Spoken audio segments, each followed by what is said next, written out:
आप ठीक तो हैं? चोट तो नहीं लगी आपको? मैंने जानबूझकर हिट नहीं किया, मगर आप कहें तो हॉस्पिटल ले जाता हूँ। हॉस्पिटल यहाँ करीब में ही है। नहीं, जरूरत नहीं है कोई। माफ कीजिएगा, लगता है कि मैं जानता हूँ आपको। आप उसी घर में काम करती है ना जहाँ नसरीन काम करती है, पता है मुझे। जी हाँ, लेकिन अब मैं वहां से काम छोड़ चुकी हूँ। ओह अच्छा।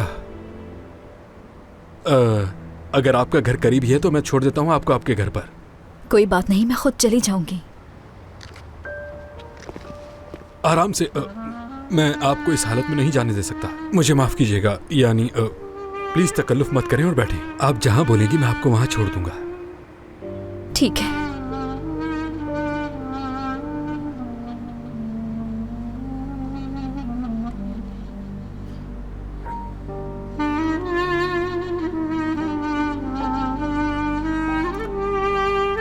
अरे ये क्या? ये तो होटल में ठहरी हुई है।